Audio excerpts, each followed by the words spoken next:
बात करें सिंह राशि की और गुरु के गोचर की, तो साल 2025 में बड़ा परिवर्तन देखने को मिलेगा।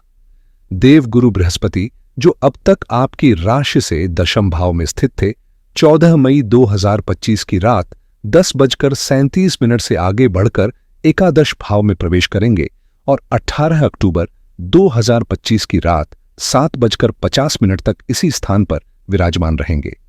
इस बदलाव का प्रभाव विशेष रूप से विवाह, परिवार, धन, नौकरी और व्यापार से जुड़े मामलों पर पड़ेगा।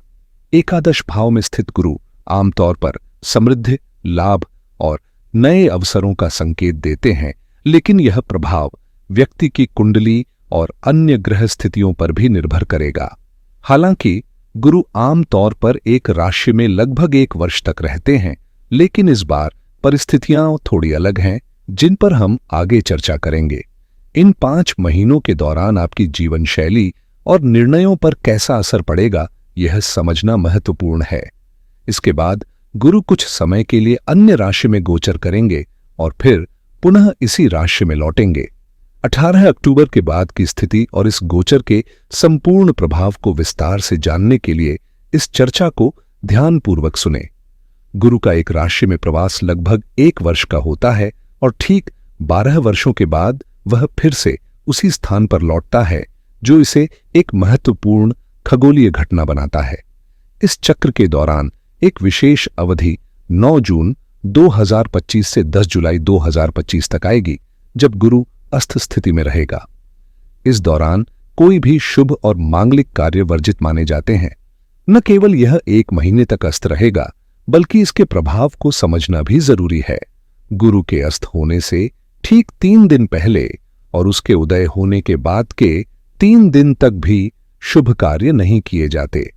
10 जुलाई को गुरु पुनः उदय होगा, लेकिन इसके बाद भी शुभ कार्यों पर रोक लग जाती है।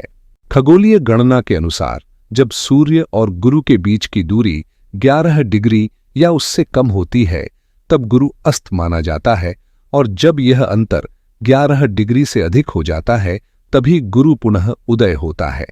हालांकि विभिन्न पंचांगों में इसकी गणना में मामूली भिन्नताएं हो सकती हैं, लेकिन वास्तविक खगोलीय स्थिति वही होती है जो हमने यहां समझाई है। पिछली बार जब गुरु 30 मई 2013 से 18 जून तक था, 2014 तक मिथुन राशि में था, तब उसने सिंह राशि वालों के लिए एकादश भाव में प्रभाव डाला था, और अब वही स्थिति दोबारा बनने जा रही है। यदि आपकी राशि सिंह है, तो आपको अपनी कुंडली में कुछ अहम बिंदुओं पर ध्यान देना चाहिए।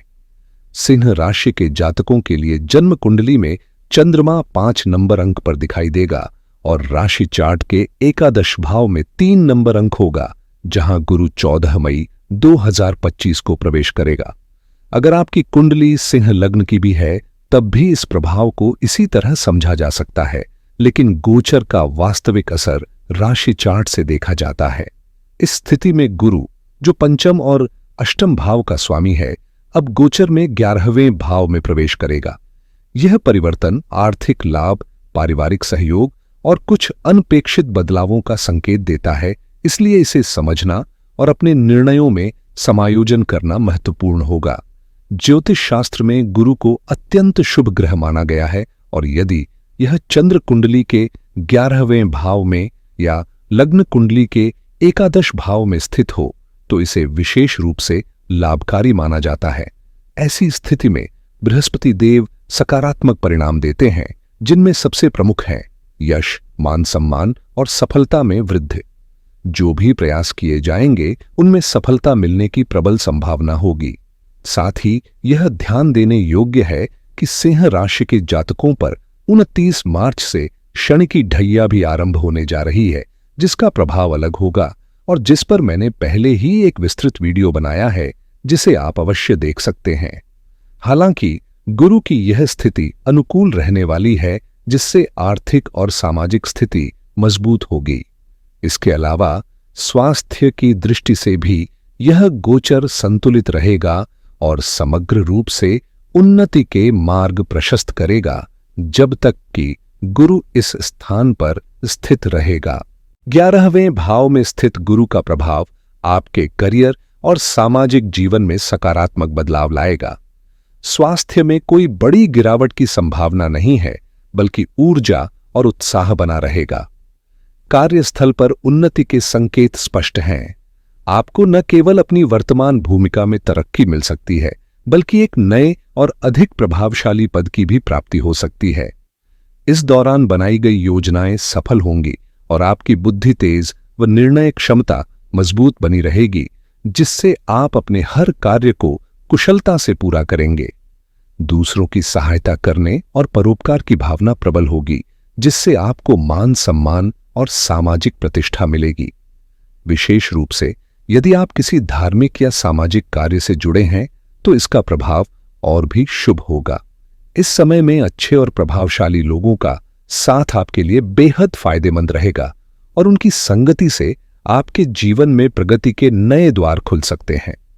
इस अवधि में आपके कई महत्वपूर्ण कार्य सफल होंगे, खासकर यदि आप सरकारी क्षेत्र से जुड़े हैं या किसी प्रशासनिक प्रक्रिया में अटके हुए हैं।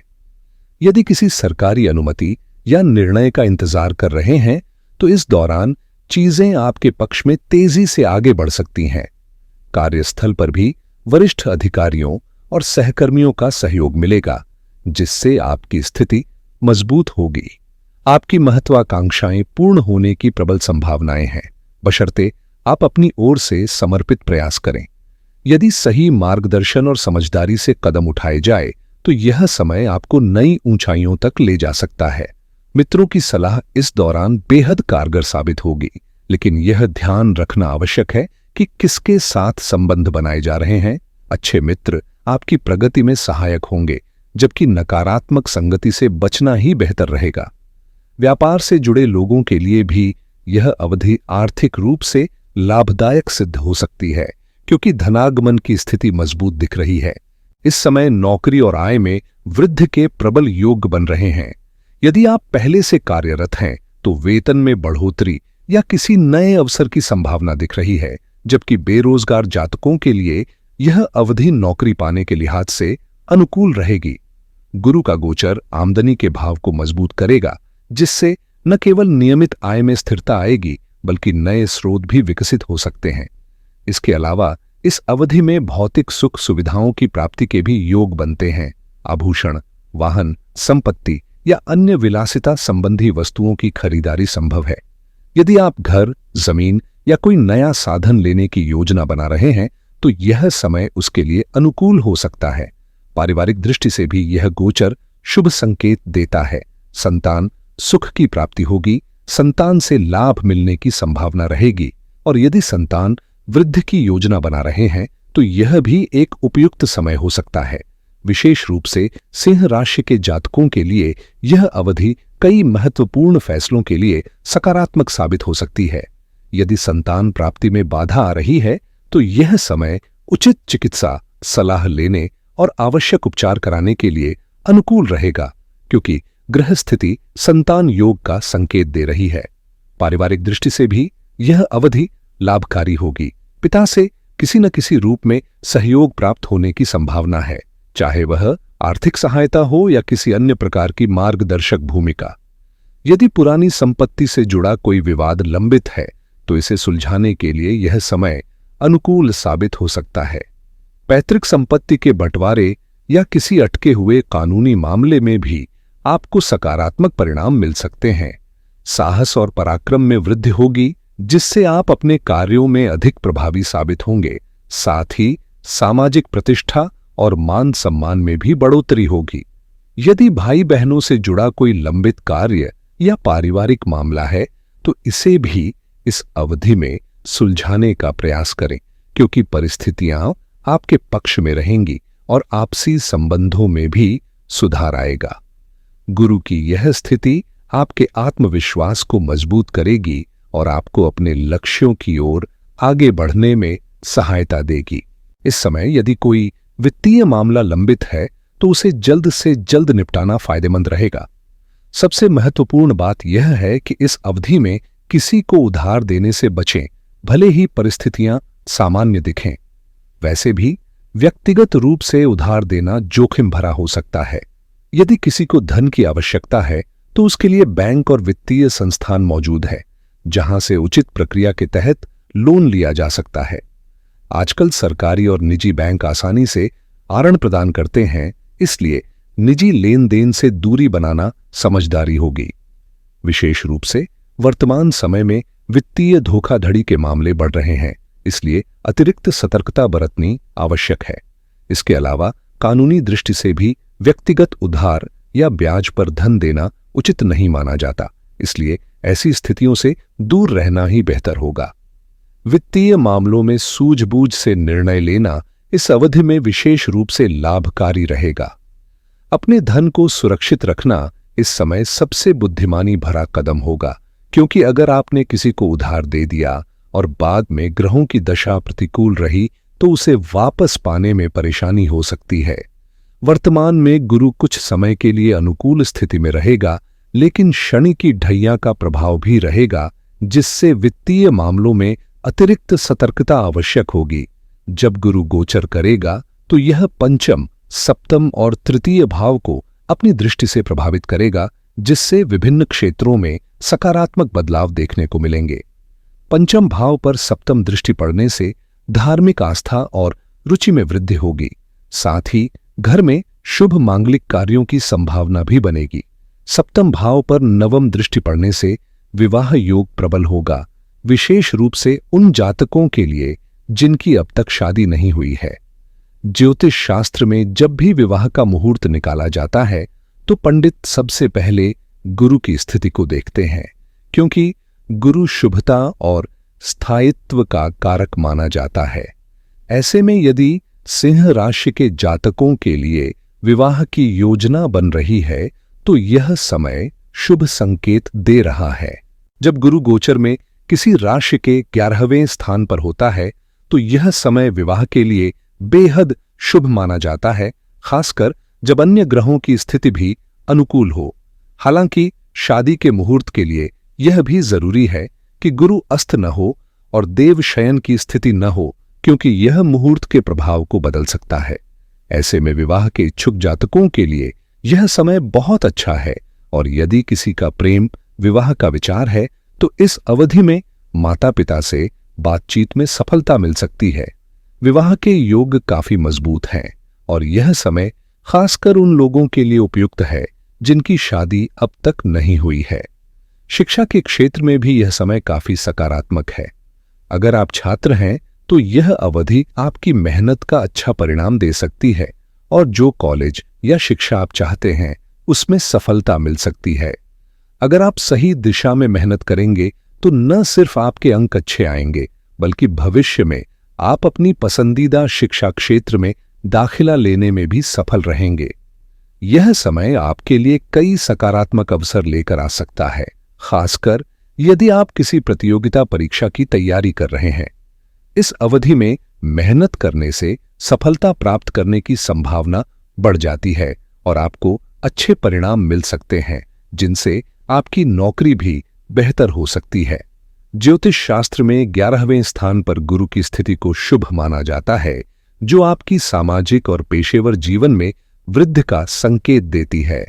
अगर आपकी संतान का व्यवहार थोड़ा उग्र, चंचल या पढ़ाई में असावधान है तो इस समय उन्हें विशेष ध्यान देने की जरूरत है, क्योंकि गुरु की दृष्टि संतान के लिए भी फायदेमंद साबित हो सकती है। यदि संतान का स्वास्थ्य भी प्रभावित हो तो उसका ध्यान रखना आवश्यक है और इस समय में आपको सफलता मिल सकती है। इसके अलावा आपके खुद के मस्तिष्क की कार्य क्षमता भी बेहतर रहेगी, जिससे आप अच्छे निर्णय ले पाएंगे।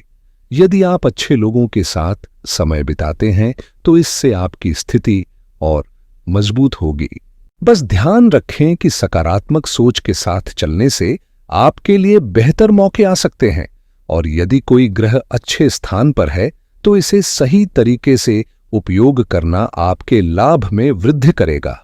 जब आप अपने प्रयासों पर ध्यान केंद्रित करते हैं और सकारात्मक सोच के साथ अच्छे लोगों के साथ समय बिताने की कोशिश करते हैं तो यह समय आपके लिए लाभकारी साबित हो सकता है। अपने काम पर फोकस रखने और सही संगति चुनने से अवसरों का फायदा उठाया जा सकता है और इस दौरान सफलता के रास्ते खुलते हैं। कई बार ऐसे अवसर आते हैं, जैसे 2013 से 2014 के बीच जो मैंने पहले बताया था, जब गुरु के गोचर ने कुछ खास फल दिया।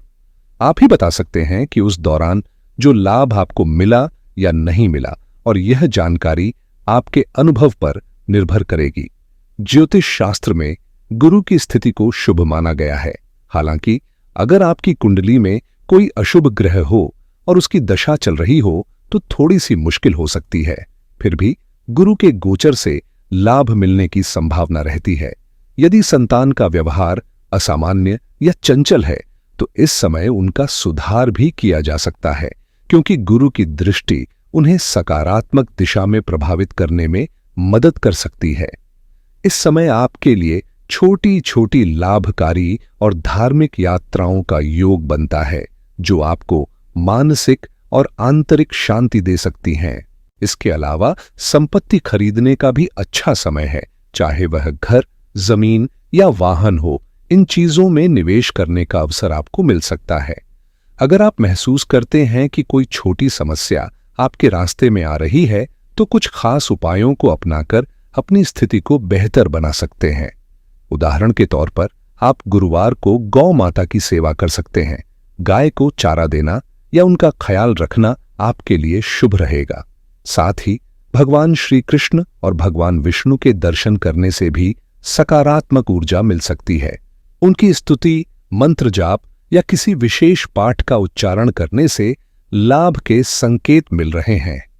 अगर इस वीडियो में कुछ उपयोगी लगा हो तो इसे अपने दोस्तों के साथ जरूर साझा करें।